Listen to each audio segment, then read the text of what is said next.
नमस्कार विद्यार्थी मित्रांनो, सहज अध्ययनमध्ये तुमचं स्वागत आहे। ह्या व्हिडिओमध्ये आपण सीईटी साठी सायन्स 1 च्या सॅम्पल क्वेश्चन बँकची प्रॅक्टिस करणार आहोत। पहिला प्रश्न आहे, the gravitational force between two particles separated by a distance r varies as dash. दोन द्रव्य कणांमधील अंतर r असल्यास त्या कणांमधील गुरुत्वीय बल डॅश या प्रमाणात बदलते। गुरुत्वीय बल शिकताना आपण अभ्यासला आहे की गुरुत्वीय बल हे अंतराच्या वर्गाशी व्यस्तानुपाती असते, inversely proportional to the square of distance. इथे डिस्टन्स काय सांगितलं आहे, अंतर सांगितलं आहे r, ह्याचा वर्ग होणार r वर्ग आणि त्याचा व्यस्त म्हणजे 1/r वर्ग, याचा इनवर्स काय होणार 1/r²। तर 1/r² आहे ऑप्शन डी, म्हणून आपण ऑप्शन डी ची निवड करायची। ओके, आता आपण नेक्स्ट क्वेश्चन पाहूयात। क्वेश्चन 2 आहे, if F is the force of attraction acting between two objects of mass m and m separated by a distance d, then which of the following is correct according to the Newton's law of gravitation? जर m आणि m वस्तुमान असलेल्या दोन वस्तूंमधील अंतर d असेल तसेच या वस्तूंमधील गुरुत्वीय आकर्षण बल F असेल तर न्यूटनच्या गुरुत्वाकर्षण सिद्धांतानुसार पुढीलपैकी कोणते विधान बरोबर आहे?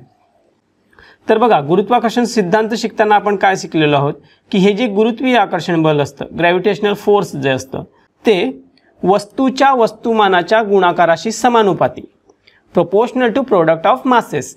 इथे मास काय सांगितलेलं आहे m आणि m, तर आपण तो इथे लिहून घेऊयात, force is proportional to m into m, बरोबर। हा झाला एक भाग।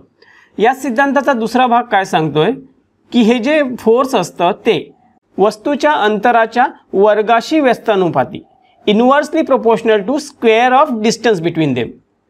सो डिस्टन्स इथे काय सांगितलं आहे d, त्याचा वर्ग d² होईल आणि त्याचा इनवर्सली प्रोपोर्शनल म्हणून 1/d² होईल।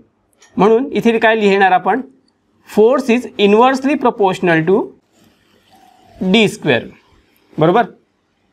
तर हा झाला सिद्धांताचा दुसरा भाग। आता आपल्याला हे जे मिळालेलं आहे ते आपण दिलेल्या पर्यायांमध्ये शोधलं तर ऑप्शन ए, पर्याय ए हा आपल्यासाठी योग्य आहे, कारण इथे force is proportional to product of masses m into m आणि force is inversely proportional to the square of distance हे देखील आहे, म्हणून आपण ऑप्शन ए ची निवड करायची।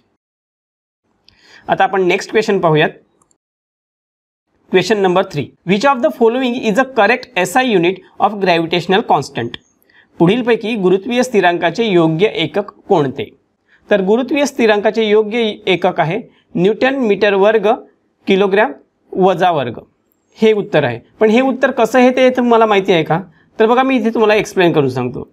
फोर्सचा जो फॉर्म्युला आहे तो आहे F is equal to G into m1 into m2 divided by d², बरोबर। आपल्याला ग्रॅव्हिटेशन कॉन्स्टंट जो आहे त्याचं युनिट काढायचं आहे, म्हणून बाकीचं जे सर्व आहे ते आपण बरोबर चिन्हाच्या पलीकडे घेऊन जाऊयात।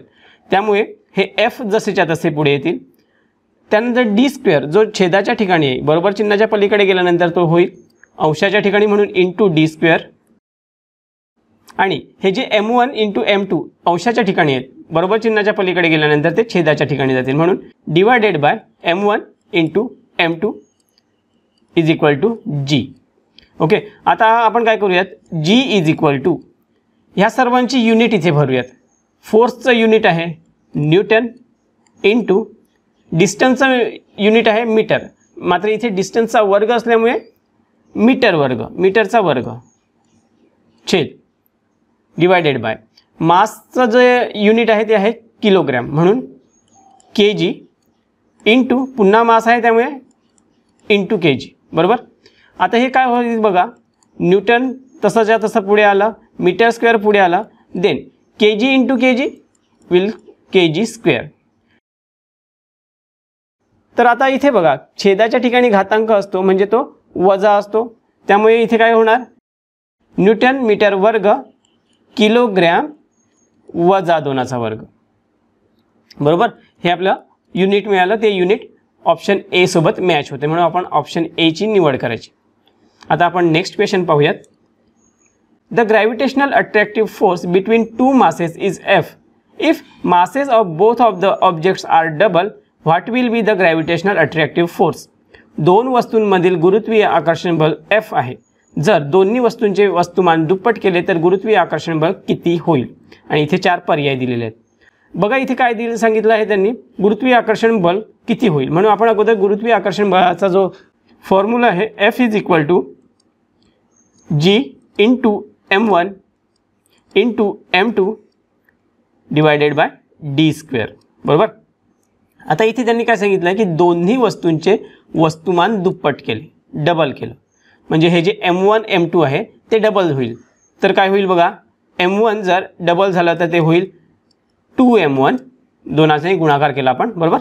आणि m2 जे आहे ते देखील डबल करायचं आहे, तर 2m2.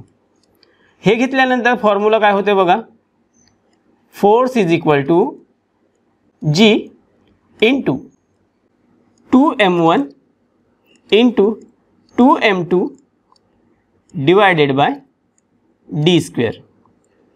तर बघा इथे काय आहे, 2 × 2 4, त्यानंतर G m1 m2 हे जसंच्या तसं आलं d². आता इथे जर तुम्ही पाहिलं, आता हा जो फोर्सचा फॉर्म्युला आहे तोच फॉर्म्युला इथे आहे, राईट. मात्र हे फक्त 4 एक्स्ट्रा आलेले आहेत. त्यामुळे इथे आपण काय लिहू शकतो, 4 × F, राईट. तर हे जे आपलं आन्सर आहे, म्हणजे फोर्स हा 4 पट झाला, 4 टाइम्स झाला. म्हणून आपण ऑप्शन ए निवडायचं आहे. आता आपण क्वेश्चन नंबर 5 पाहूयात. The gravitational attractive force between two masses is F. If the masses are moved to twice of their initial distance, what will be the gravitational attractive force. दोन वस्तूंमधील गुरुत्वीय आकर्षण बल F आहे, जर दोन वस्तूंमधील अंतर त्याच्या मूळ अंतराच्या दुप्पट केले तर गुरुत्वीय आकर्षण बल किती होईल. आता बघा, लास्ट टाइम त्यांनी वस्तुमान डबल केलं असं सांगितलं होतं. आता त्यांनी काय सांगितलं की जे अंतर आहे ते दुप्पट केलेलं आहे, म्हणजे D जो आहे तो दुप्पट केला. पुन्हा इथे आपण फॉर्म्युला लिहून घेऊयात. F = G × m1 × m2 / d². इथे काय सांगितलं आहे, अंतर दुप्पट झालं, म्हणून D जे आहे ते झालं 2D. ओके. 2D झाल्यानंतर हा फॉर्म्युला काय होतोय बघा, F = G × m1 × m2 / 2D², दुप्पटचा square. बरोबर. तर हे पुढे काय होईल बघा, हे G m1 × m2 हे जसंच्या तसं आलं. देन 2चा वर्ग 4, Dचा वर्ग d². आता इथे पुन्हा बघा काय होतं आहे, हा आहे आपला मेन फॉर्म्युला. इथे मेन फॉर्म्युला जसंच्या तसा आहे, फक्त हा जो 4 एक्स्ट्रा आहे त्यामुळे आपण इथे काय लिहू शकतो, फोर्स / 4, राईट. छेदाच्या ठिकाणी फक्त 4 एक्स्ट्रा झालेले आहेत, ते आपण छेदाच्या ठिकाणी लिहिले. हे जे आपलं उत्तर येतं आहे ते उत्तर ऑप्शन ए सोबत मॅच होते, म्हणून ऑप्शन ए ची निवड करायची, राईट. आता आपण नेक्स्ट क्वेश्चन पाहूयात. हा क्वेश्चन देखील त्याच पद्धतीने सॉल्व करायचा आहे. The gravitational attractive force between two masses is F. If the distance between the object is half, then what will be the gravitational attractive force. दोन वस्तूंमधील गुरुत्वीय आकर्षण बल F आहे, जर या दोन वस्तूंमधील अंतर निम्मे केले तर गुरुत्वीय आकर्षण बल काय होईल. तर पुन्हा आपण इथे फॉर्म्युला लिहून घेऊयात. F = G × m1 × m2 / d², right. इथे यांनी काय सांगितलं की या दोन वस्तूंमधील अंतर जे आहे ते निम्मे केलं आहे, हाफ केलं आहे. म्हणजे हे जे D आहे ते होईल 1/2 गुणिले D. बरोबर. आता ह्यानुसार आपण फॉर्म्युला लिहू घ्या. F = G × m1 × m2 छेद 1/2 गुणिले D ह्या सर्वांचा वर्ग. आता हे सॉल्व करूयात. तर G × m1 × m2 हे जसंच्या तसं येईल. त्यानंतर 1चा वर्ग 1 छेद 2चा वर्ग 4 गुणिले Dचा वर्ग D². बरोबर. आता बघा पुढे काय होईल. आता इथे बघा छेदाच्या ठिकाणी अपूर्णांक आहे, म्हणजे अपूर्णांकांचा भागाकार आहे. अपूर्णांकांचा भागाकार असतो तेव्हा आपण काय करू शकतो, अपूर्णांकांचा जेव्हा भागाकार असतो तेव्हा छेदाच्या ठिकाणी जो अपूर्णांक आहे त्याला उलट करून आपण गुणाकार करू शकतो, किंमत बदलत नाही. म्हणजे हा जो 1/4 आहे त्याचा आपण व्यस्तांक करूयात. म्हणून हे जो पहिला अपूर्णांक आहे तो जसाच्या तसा लिहूयात, gm1 m2 divided by d². हा जसाच्या तसा लिहिला आणि हा जो अपूर्णांक आहे त्याचा आता आपण व्यस्त करूयात आणि त्याचा गुणाकार करूयात, म्हणून गुणिले 4/1. बरोबर. आता इथे बघा, हे जे सूत्र आहे एवढा भाग आणि हे सूत्र आहे सेम आहे, म्हणून आपण इथे काय लिहू शकतो, f. याच्याऐवजी आपण f लिहिला, फोर्स लिहिला आणि हे गुणिले 4 जसेच्या तसे आले, त्यामुळे हे आले 4f. बरोबर. आता हे 4f जे उत्तर आहे ते आपलं ऑप्शन ए आहे, म्हणून आपण ऑप्शन ए ची निवड करायची. तर अशा पद्धतीने आपण हा प्रश्न सोडवू शकतो. आता नेक्स्ट क्वेश्चन पाहूयात. Motion of a planet around the sun in elliptical orbit with the sun at the focus is shown in the figure. If the time period for the planet to move from P to Q and R to S is represented by T1 and T2 for the shaded area P and R, then पुढील आकृतीत दाखवल्याप्रमाणे सूर्य कक्षेच्या नाभीवर असताना त्याभोवती फिरणाऱ्या ग्रहांची कक्षा लंबवर्तुळाकार आहे. जर ग्रहाला P ते Q हे अंतर तसेच R ते S हे अंतर कापण्यासाठी लागणारा कालावधी अनुक्रमे T1 आणि T2 असून तो P आणि R या छायांकित क्षेत्रांना दर्शवल्यास, आणि इथे 4 ऑप्शन आहेत. तर बघा, ह्या प्रश्नामध्ये अजून थोडंसं स्पेसिफाय करायला हवं होतं की हे जे अंतर कापलेलं आहे ते दोन्ही अंतर समान आहे. असं जर सांगितलं असतं तर आपल्याला उत्तर देणं आणखीन सोपं झालं असतं. तर बघा, कोणताही ग्रह सूर्याभोवती जेव्हा समान अंतर कापतो तेव्हा ते अंतर कापण्यासाठी लागणारा जो वेळ असतो तो समान असतो, त्यामुळे T1 आणि T2 हे समान आहेत, म्हणून आपण ऑप्शन ए ची निवड करूयात. Next question, question number 8. According to Kepler's third law, T² is proportional to R degree n where n is equal to what. केपलरच्या तिसऱ्या नियमानुसार T चा वर्ग हा R च्या n घातांकाशी समानुपाती असतो. येथे n बरोबर किती. तर बघा, केपलरचा थर्ड लॉ काय सांगतोय, सूर्याची प्रतिक्रमा करणाऱ्या ग्रहाचा आवर्तकालाचा वर्ग the square of its period of revolution around the sun हा ग्रहाच्या सूर्यापासूनच्या सरासरी अंतराच्या घनाला समानुपाती असतो.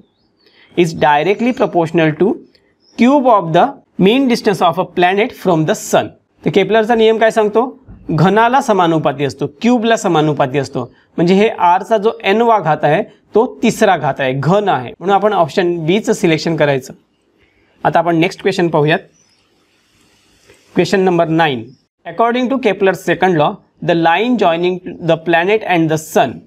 केपलरच्या दुसऱ्या नियमानुसार ग्रह आणि सूर्य यांना जोडणारी सरळ रेषा काय असते, समान कालावधीत समान क्षेत्रफळ व्यापन करते. Sweeps equal area in equal intervals of time, म्हणून आपण ऑप्शन ए ची निवड करायची. राईट.